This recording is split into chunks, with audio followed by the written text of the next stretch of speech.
जय विवेकानन्द सूरये सच्चित् सुख स्वरूपाय स्वामिने तापहारिणे।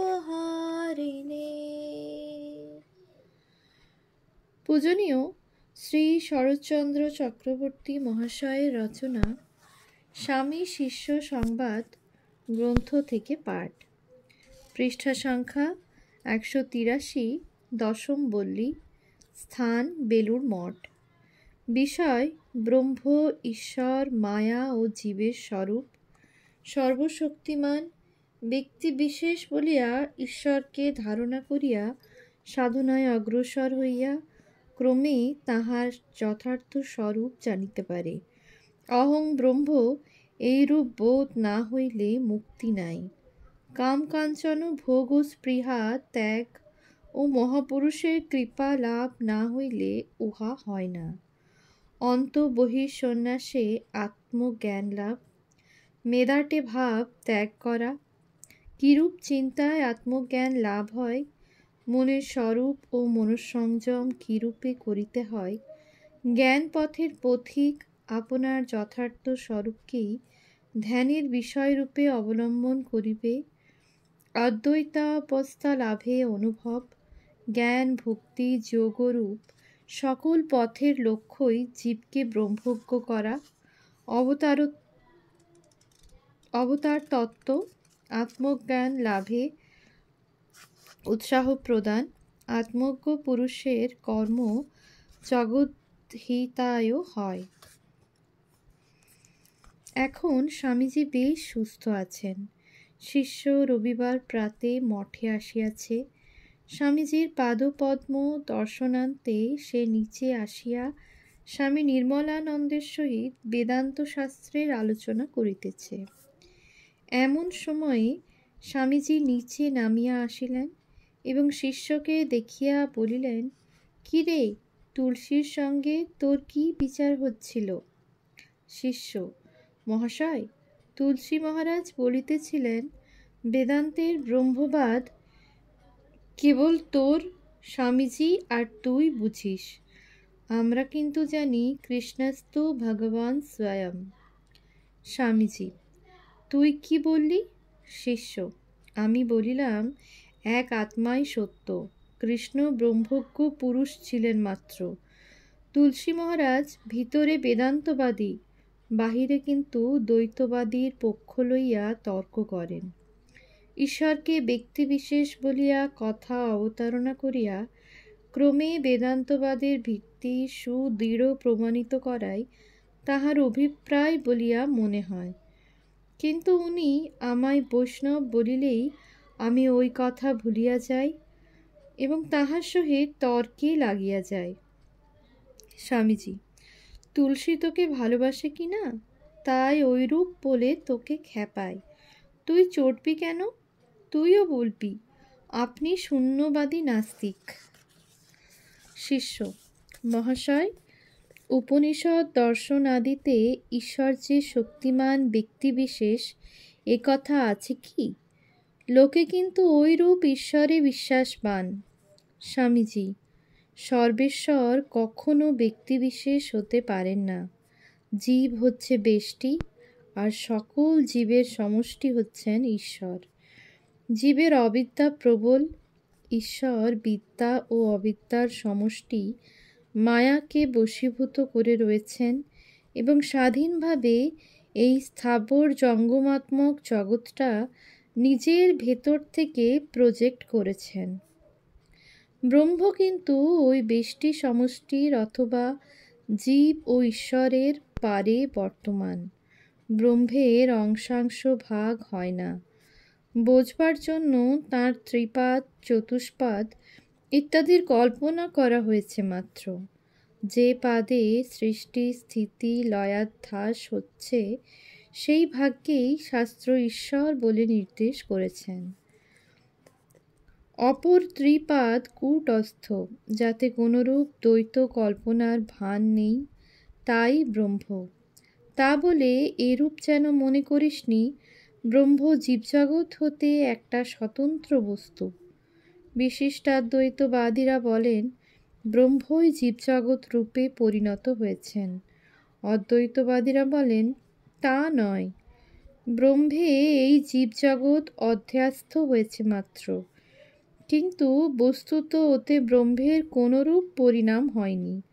অদ্বৈতবাদী বলেন নাম রূপ নিয়েই জগৎ, যতক্ষণ নামরূপ আছে ততক্ষণই জগৎ আছে। ধ্যান ধারণা বলে যখন নামরূপের বিলয় হয়ে যায় তখন এক ব্রহ্মই থাকেন, তখন তোর আমার বা জীবজগতের স্বতন্ত্র সত্তার আর অনুভব হয় না। তখন বোধ হয় আমি নিত্য শুদ্ধ বুদ্ধ প্রত্যক চৈতন্য বা ব্রহ্ম। জীবের স্বরূপই হচ্ছেন ব্রহ্ম। ধ্যান ধারণায় নাম রূপের আবরণটা দূর হয়ে ওই ভাবটা প্রত্যক্ষ হয় মাত্র। এই হচ্ছে শুদ্ধায়িতবাদের সারমর্ম।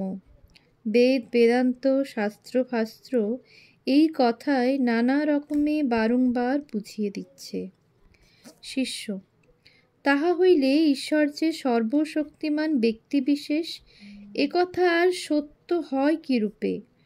স্বামীজি: মনরূপ উপাধি নিয়েই মানুষ, মন দিয়েই মানুষকে সকল বিষয় ধরতে বুঝতে হচ্ছে, কিন্তু মন যা ভাবে তা লিমিটেড হবেই। এজন্য আপনার পার্সোনালিটি থেকে ঈশ্বরের পার্সোনালিটি কল্পনা করা জীবের স্বতঃসিদ্ধ স্বভাব। মানুষ তার আইডিয়ালটাকে মানুষ রূপেই ভাবতে সক্ষম। এই জরা মরণ সংকুল জগতে এসে মানুষ দুঃখের ঠেলায় হা হাতহাস্মি করে এবং এমন এক ব্যক্তির আশ্রয় চায় যার উপর নির্ভর করে সে চিন্তা শূন্য হতে পারে। কিন্তু আশ্রয় কোথায়? নিরাধার সর্বজ্ঞ আত্মাই একমাত্র আশ্রয়স্থল। প্রথমে মানুষ তার টের পায় না, বিবেক বৈরাগ্য এলে ধ্যান ধারণা করতে করতে সেটা ক্রমে টের পায়। কিন্তু যে যেভাবেই সাধন করুক না কেন, সকলেই অজ্ঞাতসারে আপনার ভেতরে অবস্থিত ব্রহ্মভাবকে জাগিয়ে তুলছে।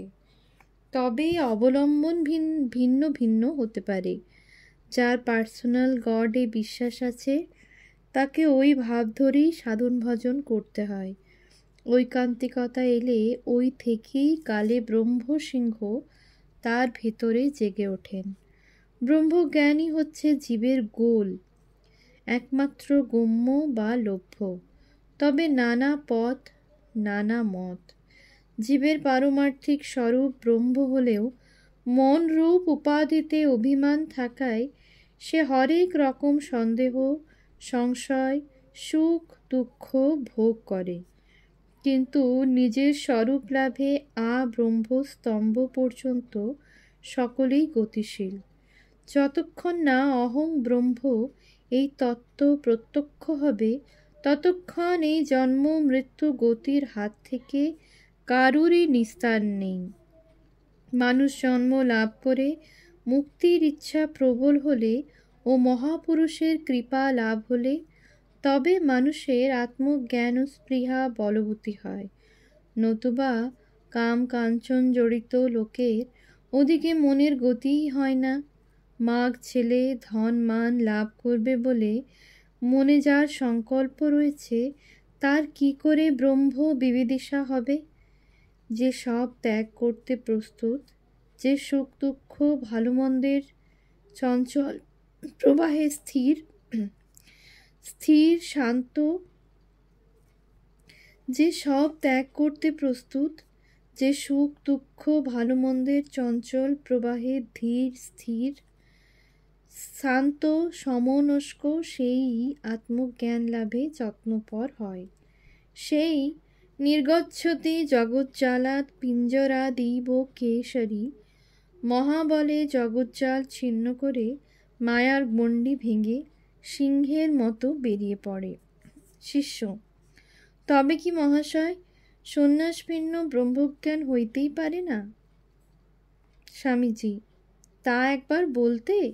অন্তর বহি উভয় প্রকারেই সন্ন্যাস অবলম্বন করা চাই। আচার্য শঙ্করও উপনিষদের তপস্য বাপ্যে লিঙ্গাত এই অংশের ব্যাখ্যা প্রসঙ্গে বলেছেন, লিঙ্গহীন অর্থাৎ সন্ন্যাসের বাহ্য চিহ্নস্বরূপ গৈরিক বসন, দণ্ড, কমণ্ডলু প্রভৃতি ধারণ না করে তপস্যা করলে দূরধিগম্য ব্রহ্মতত্ত্ব প্রত্যক্ষ হয় না। তৃতীয় মুণ্ডকে দ্বিতীয় খণ্ড 4 মন্ত্রের ভাষ্য দেখুন। বৈরাগ্য না এলে, ত্যাগ না এলে, ভোগস্পৃহা ত্যাগ না হলে কি কিছু হবার জো আছে? সে যে ছেলের হাতের মোয়া নয় যে ফোগা দিয়ে কেড়ে খাবে। শিষ্য, কিন্তু সাধনা করিতে করিতে ক্রমে তো ত্যাগ আসিতে পারে। স্বামীজি, যার ক্রমে আসে তার আসুক, তুই তা বলে বসে থাকবি কেন? এখনই খাল কেটে জল আনতে লেগে যা। ঠাকুর বলতেন, হচ্ছে হবে ওসব মেদাটে ভাব। পিপাসা পেলে কি কেউ বসে থাকতে পারে? না জলের জন্য ছুটোছুটি করে বেড়াই। পিপাসা পাইনি তাই বসে আছিস, বিবিদিশা প্রবল হয়নি তাই মাগ ছেলে নিয়ে সংসার করছিস। শিষ্য, বাস্তবিক কেন যে ঐরূপ সর্বস্ব ত্যাগের বুদ্ধি হয় না তাহা বুঝিতে পারি না। আপনি ইহার একটা উপায় করিয়া দিন। স্বামীজি, উদ্দেশ্য ও উপায় সবই তোর হাতে, আমি কেবল স্টিমুলেট করে দিতে পারি। এই সব সৎশাস্ত্র পড়ছিস, এমন ব্রহ্মজ্ঞ সাধুদের সেবা ও সঙ্গ করছিস, এতেও যদি না ত্যাগের ভাব আসে তবে জীবনই বৃথা। তবে একেবারে বৃথা হবে না, কালে এর ফল তেড়ে ফুঁড়ে বেরোবেই বেরোবে। শিষ্য অধোমুখে বিষণ্ণভাবে নিজের পরিণাম কিছুক্ষণ চিন্তা করিয়া পুনরায় স্বামীজিকে বলিতে লাগিল, মহাশয়, আমি আপনার শরণাগত, আমার মুক্তিলাভের পন্থা খুলিয়া দিন, আমি যেন এই শরীরেই তত্ত্বজ্ঞ হইতে পারি। স্বামীজি শিষ্যের অবসন্নতা দর্শন করিয়া বলিলেন, ভয় কি? সর্বদা বিচার করবি। এই দেহ গেহ জীবজগৎ সকলই নিঃশেষ মিথ্যা স্বপ্নের মতো। সর্বদা ভাববি এই দেহটা একটা জড় যন্ত্র মাত্র। এতে যে আত্মারাম পুরুষ রয়েছেন তিনিই তোর যথার্থ স্বরূপ। মন রূপ উপাধিটাই তার প্রথম ও সূক্ষ্ম আবরণ। তারপর দেহটা তার স্থূল আবরণ হয়ে রয়েছে। নিষ্কল নির্বিকার স্বয়ং জ্যোতি সেই পুরুষ এইসব মায়িক আবরণে আচ্ছাদিত থাকায় তুই তোর স্বরূপকে জানতে পাচ্ছিস না। এই রূপ রসে ধাবিত মনের গতি অন্তর দিকে ফিরিয়ে দিতে হবে, মনটাকে মারতে হবে। দেহটা তো স্থূল, এটা মরে পঞ্চভূতে মিশে যায়, কিন্তু সংসারের পুঁটুলি মনটা শিগগির মরে না। বীজের ন্যায় কিছুকাল থেকে আবার বৃক্ষে পরিণত হয়, আবার স্থূল শরীর ধারণ করে জন্ম মৃত্যু পথে গমনাগমন করে। এই রূপ যতক্ষণ না আত্মজ্ঞান হয়। সেজন্য বলি, ধ্যান ধারণা ও বিচার বলে মনকে সচ্চিদানন্দ সাগরে ডুবিয়ে দে। মনটা মরে গেলেই সব গেল, ব্রহ্ম সংস্থ হলি।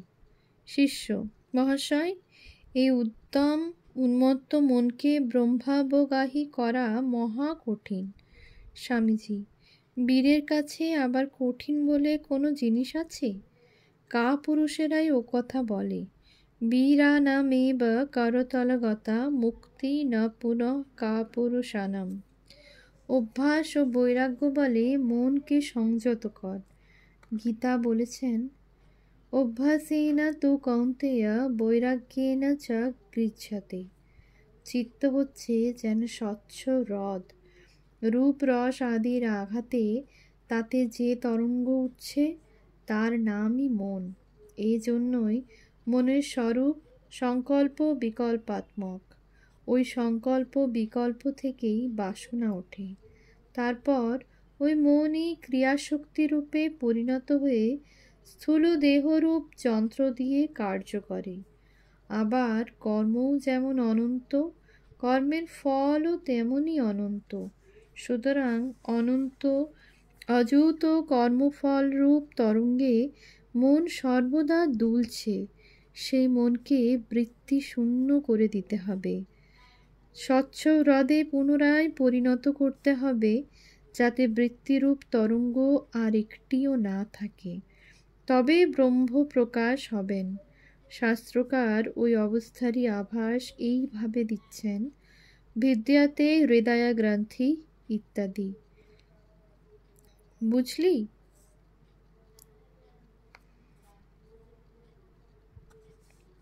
শিষ্য: আজ্ঞে হাঁ, কিন্তু ধ্যানে তো বিষয়াবলম্বী। শিষ্য: আজ্ঞে হাঁ, কিন্তু ধ্যানে তো বিষয়ালম্বী হওয়া চাই। স্বামীজি: তুই নিজেই নিজের বিষয় হবি। তুই সর্বজ্ঞ আত্মা, এইটি মনন ও ধ্যান করবি। আমি দেহ নই, মন নই, বুদ্ধি নই, স্থূল নই, সূক্ষ্ম নই। এইরূপে নেতি নেতি করে প্রত্যক চৈতন্যরূপ স্বস্বরূপে মনকে ডুবিয়ে দিবি। এইরূপে মন শালাকে বারংবার ডুবিয়ে ডুবিয়ে মেরে ফেলবি। তবেই বোধ স্বরূপের বোধ বা স্বস্বরূপে স্থিতি হবে। ধ্যাতা ধ্যেয় ধ্যান তখন এক হয়ে যাবে। জ্ঞাতা জ্ঞেয় জ্ঞান এক হয়ে যাবে। নিখিল অধ্যাসের নিবৃত্তি হবে। একেই বলে শাস্ত্রে ত্রিপুটি ভেদ। ঐরূপ অবস্থায় জানাজানি থাকে না। আত্মাই যখন একমাত্র বিজ্ঞাতা, তখন তাকে আবার জানবি কি করে? আত্মাই জ্ঞান, আত্মাই চৈতন্য, আত্মাই সচ্চিদানন্দ, যাকে সৎ বা অসৎ কিছুই বলে নির্দেশ করা যায় না।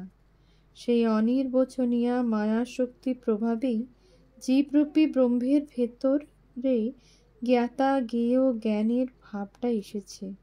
এটাকে সাধারণ মানুষের কনসিয়াস স্টেট বলে। আর যেখানে এই দ্বৈত সংঘাত নিরাবিল ব্রহ্মতত্ত্বে এক হয়ে যায়, তাকে শাস্ত্র সুপার কনসিয়াস স্টেট বলে এইরূপ বর্ণনা করেছেন: স্তিমিত সলিল রাশি প্রক্ষমাখ্যাবিহীনম। কথাগুলি স্বামীজি যেন ব্রহ্মানুভবের অগাধ জলে ডুবিয়া যাইয়াই বলিতে লাগিলেন। ওম শান্তি শান্তি শান্তি। হরি ওম তৎসৎ। শ্রীরামকৃষ্ণার্পণমস্তু।